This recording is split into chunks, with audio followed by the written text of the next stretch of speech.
शास्त्रात आठवड्यातील प्रत्येक दिवस एका देवाला समर्पित मानला जातो। बृहस्पती व्यतिरिक्त गुरुवारचा दिवस जगाचे पालनहार भगवान विष्णूला समर्पित असतो। जर प्रत्येक गुरुवारी एखाद्या व्यक्तीने काही उपाय केले तर त्याला नारायणाचा आशीर्वाद मिळतो। तसेच कुंडलीत गुरुची स्थिती अधिक चांगली होते। जर गुरु सामर्थ्यवान असेल तर ती व्यक्ती यशाच्या पायऱ्या चढतो, त्याच्या डोळ्यात चमक आणि चेहऱ्यावर तेज येते। अशी व्यक्ती विनम्र स्वभावाचे असतात आणि गरजूंना मदत करण्यास नेहमी तयार असतात। जेव्हा बृहस्पती मजबूत असेल तेव्हा त्या व्यक्तीला भरपूर प्रसिद्धी मिळते आणि वैवाहिक संबंध आनंदी होतात। समस्या सोडवण्यासाठी गुरुवारी हे उपाय करा।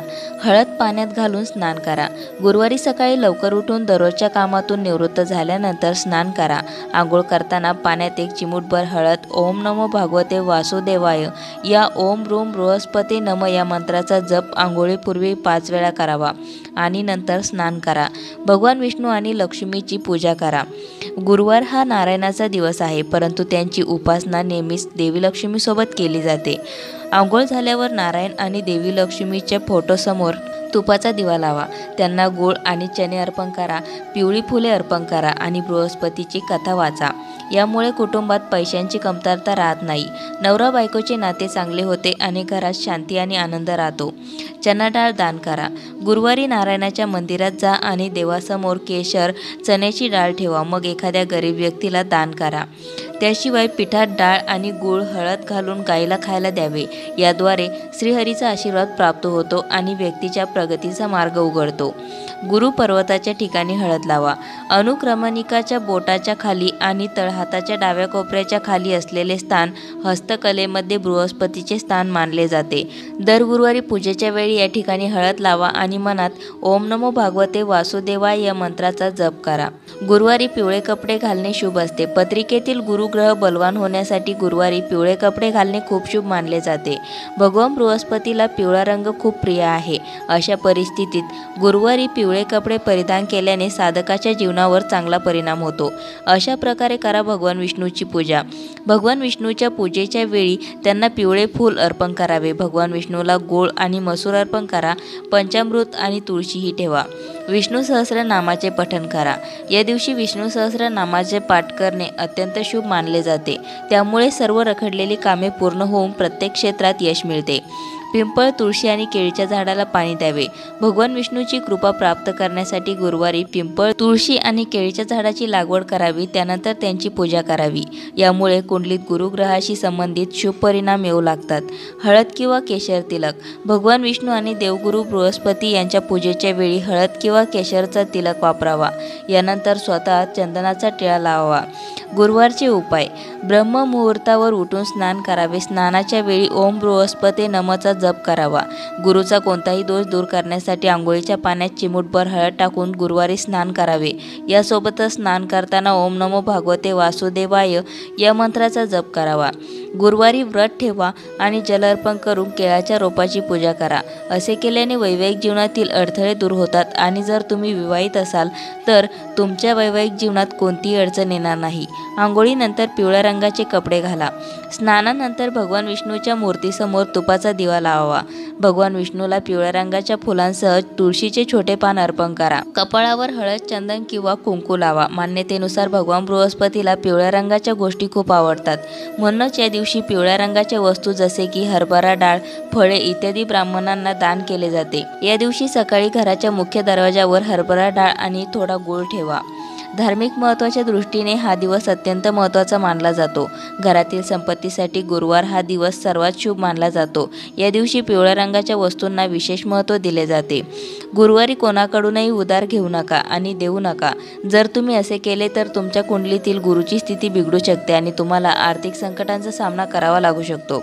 जर तुम्ही गुरुवारी व्रत ठेवत असाल तर या दिवशी सत्यनारायणाची व्रत कथा अवश्य ऐकावी। त्रिदेवांमध्ये विष्णूला जगाचे पालनहार म्हटले जाते। देव विष्णूला नारायण देखील म्हटले जाते। नारायणाला गुरुवारचा दिवस समर्पित आहे। गुरुवारी देव विष्णूचे व्रत आणि विधिवत पूजा केली जाते। धार्मिक मान्यतेनुसार देव विष्णू हे धन, ज्ञान, आदर, प्रतिष्ठाचे कारक आहे। त्यांची उपासना केल्याने व्यक्तीला इच्छित परिणाम प्राप्त होतात। अशी करा पूजा। गुरुवारी ब्रह्ममुहूर्तावर उठून स्नान आदी करून पिवळ्या रंगाचे वस्त्र परिधान करा. पूजेच्या वेळी देखील तेच कपडे परिधान करा. सूर्य, माता, तुळशी आणि शालिग्रामला जल अर्पण करा. त्यानंतर देव विष्णूच्या पूजेला सुरुवात करा. पूजेसाठी पिवळ्या वस्तूंचा वापर करा. यात पिवळी फुले, हरभरा डाळ, पिवळी मिठाई, पिवळा तांदूळ, हळद यांचा वापर करा. या दिवशी केळ्याच्या खोडाची पूजा करण्याचे महत्त्व आहे. त्यानुसार केळीच्या खोडाला हरभरा डाळ अर्पण करता पूजा करा. यासह केळीच्या झाडाला हळदीचे पाणी अर्पण करा. हरभरा डाळीबरोबरच केळीच्या झाडाच्या मुळांना मनुकाही अर्पण करा. शेवटी तुपाचा दिवा लावून झाडाची आरती करावी आणि केळीच्या झाडाजवळ बसून व्रतकथा पाठ करा आणि शेवटी विष्णुदेवाची आरती करा. अशी आहे व्रतकथा. पौराणिक कथेनुसार प्राचीन काळात एक राजा राहत होता. तो शक्तिशाली आणि दानशूर होता. तो दर गुरुवारी व्रत करत निराधारांना मदत करून पुण्य मिळवायचा. राजाचे हे कार्य त्याच्या राणीलाही आवडत नव्हते. ती कधी व्रत किंवा दानधर्म करत नव्हती. एवढेच नाही तर ती राजालाही या गोष्टी करण्यास मनाई करत असे. एकदा राजा शिकार करण्यासाठी वनात गेला. त्यावेळी घरी राणी आणि दासी होती. त्याचवेळी देवगुरु बृहस्पतीने ऋषींचे रूप धारण करून भिक्षा मागण्यासाठी राजाच्या दारात आले. साधूने राणीकडे भिक्षा मागितली. तेव्हा ती म्हणाली, हे साधू महाराज, मी या दान आणि पुण्याने कंटाळले आहे. कृपया काहीतरी उपाय सुचवा, जेणेकरून सर्व पैसे नष्ट होतील आणि मी आरामात जगेल. राणीचे हे बोलणे ऐकून बृहस्पती देव म्हणाले, संतती आणि धनाने कोणीही दुखी होत नाही. तुला धनाने दुखी होण्याचे कारण नाही. जर तुमच्याकडे जास्त पैसा असेल तर त्याचा सत्कर्मासाठी वापर करा. शुभ कार्य करा. गरिबांच्या मुलींच्या लग्नासाठी मदत करा. शाळा आणि उद्याने बांधा. पण ऋषींची ही गोष्ट राणीला पटली नाही. ती म्हणाली, मला पैशाची गरज नाही. दान करण्यात आणि पैसे सांभाळण्यात माझा सर्व वेळ वाया जातो. यावर ऋषी म्हणाले, जर तुझी इच्छा असेल निर्धन व्हायची तर गुरुवारी तुम्ही तुमच्या घराला शेणाने सारवा. केस पिवळ्या मातीने धुवा. राजाला गुरुवारी दाढी करायला सांग. मांस आणि दारूचे सेवन करा. कपडे धोबीकडे धुवा. 7 गुरुवारी असे केल्याने तुमच्या सर्व संपत्तीचा नाश होईल. असे बोलून ऋषीच्या रूपातील बृहस्पती देव अंतर्ध्यान पावले. ऋषींनी सांगितल्याप्रमाणे राणीने सर्व गोष्टी केल्या आणि तिसऱ्याच गुरुवारी तिची सर्व संपत्ती नष्ट झाली. परिस्थिती इतकी बिकट झाली की राजाच्या कुटुंबाला अन्नही मिळेना. एके दिवशी राजा राणीला म्हणाला, राणी, तू इथेच थांब. मी दुसऱ्या देशात जाईन, कारण इथले सगळे मला ओळखतात. त्यामुळे मी कोणतेही छोटे काम करू शकत नाही. असे बोलून राजा दुसऱ्या देशात गेला आणि तिथे जंगलातून लाकूड तोडून शहरात विकायचा. राजा परदेशात गेल्याने राणी आणि दासी यांना वाईट वाटू लागले. एकदा राणी आणि तिची दासी यांना 7 दिवस अन्नाशिवाय राहावे लागले. तेव्हा राणी तिच्या दासीला म्हणाली, दासी, माझी बहीण जवळच्या गावात राहते. ती खूप श्रीमंत आहे. तू तिच्याकडे जा आणि काहीतरी घेऊन ये. त्यानुसार दासी राणीच्या बहिणीकडे गेली. त्या दिवशी गुरुवार होता आणि राणीची बहीण गुरुवारच्या व्रताची कथा ऐकत होती. यावेळी दासीने राणीचा निरोप राणीच्या बहिणीला दिला, पण राणीच्या बहिणीने प्रतिसाद दिला नाही. राणीच्या बहिणीकडून काहीही उत्तर न मिळाल्याने दासी खूप दुःखी होत परत येऊन तिने राणीला सर्व हकीकत सांगितली. दुसरीकडे राणीच्या बहिणीला वाटले की माझ्या बहिणीची दासी आली आहे, परंतु मला तिच्याशी बोलता आले नाही. यामुळे तिला खूप दुःख झाले असेल. त्यानंतर कथा ऐकून पूजा संपवून ती बहिणीच्या घरी आली आणि म्हणाली, तुझी दासी माझ्या घरी आली होती. तेव्हा माझा गुरुवारी उपवास होता. तेव्हा माझ्या घरी गुरुवार व्रताची कथा सुरू होती. या कथेदरम्यान उठता येत नाही किंवा कोणाशी बोलता देखील येत नाही. त्यामुळे दासी का आली होती सांग. यावर राणीने तिची परिस्थिती सांगत, घरात खायला अन्नही नाही असे म्हणत राणीचे डोळे भरून आले. गेल्या 7 दिवसांपासून उपाशी असल्याची संपूर्ण कहाणी तिने सांगितली. यावर राणीची बहीण म्हणाली, ताई, भगवान बृहस्पती सर्वांच्या मनोकामना पूर्ण करतात. बघ, कदाचित तुमच्या घरात धान्य असेल.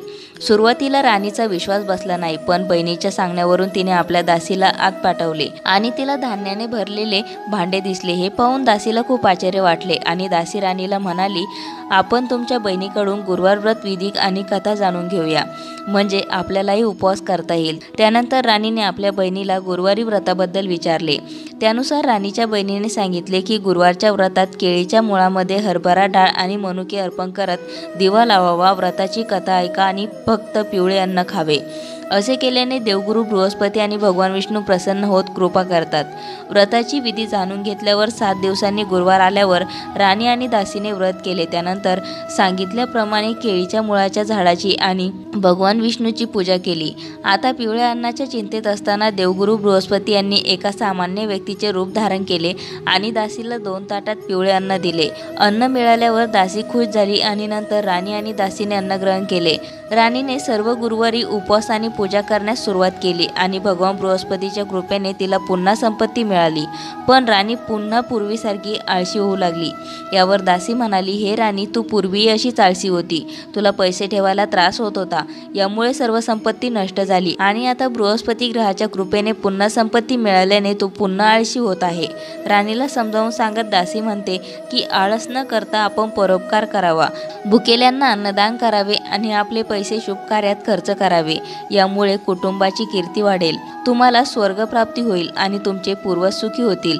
दासीचे म्हणणे पटल्याने राणीने आळस त्यागत पैसे शुभ कार्यात खर्च करण्यास सुरुवात केली. त्यामुळे संपूर्ण शहरात त्यांची कीर्ती वाढू लागली आणि त्यांना गतवैभव प्राप्त झाले. अशाच नवनवीन माहिती व्हिडिओसाठी मंगलम या चॅनलला सबस्क्राईब करून बेल आयकॉनला जरूर प्रेस करा.